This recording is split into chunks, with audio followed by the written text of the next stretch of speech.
Tshuva. We're on page 466.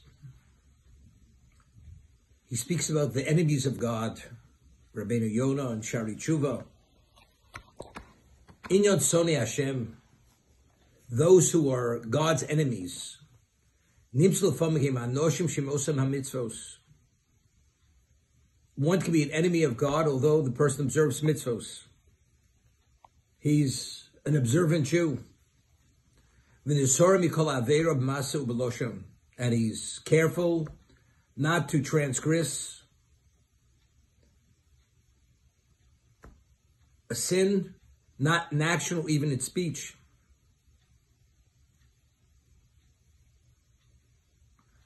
But these same individuals, they're observant Jews, but they have difficulty tolerating when they see their fellows are engaged in Torah study. You have those Jews. If you remember last week, I told over a story, my Rishiv Zechariah V'Rocha, when he was offered a position in Baltimore in 1931, 32, he could use the shul as yeshiva. He had 7 students if he'd be the Rav of the shul. There was a Yeki Jew who belonged to the shul. He had a mikveh in his house, this German Jew. And he could not tolerate to see these young men studying.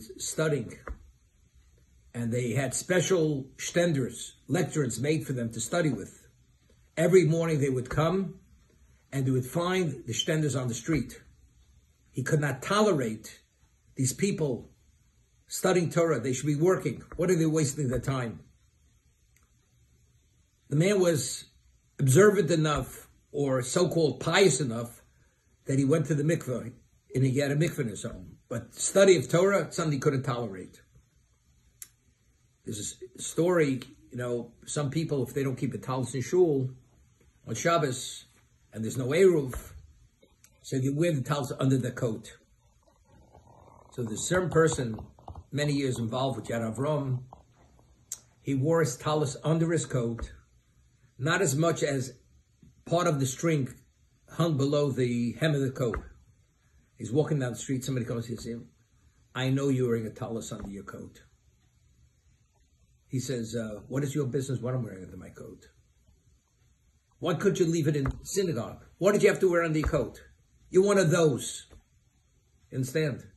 This man has a problem. That because he himself represents a certain profile of Jew, this man can't tolerate it. And these are the people who are always speaking about Ahavas Yisrael.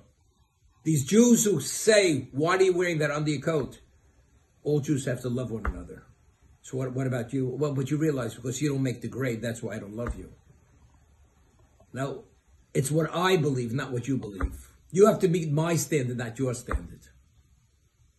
These are the propagators of Ahavas Yisrael, when they themselves are the root of the problem.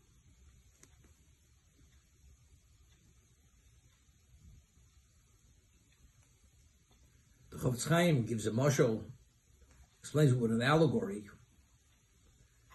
The Navi says, Im lo brisi yom v'lo chukas shamayim v'oretz lo samti. If not for my bris being in effect continuously, day and night, the study of Torah, the world will not continue to exist. So the Chofetz Chaim, he explains it with a mashal, with an allegory. And you've heard it. When I tell you the allegory, you'll remember it. There was this king. He had a very ornate palace. And this is when first the steamboat came out. And he wanted to have the steamboat built that it should be a replica, a miniature replica of his palace.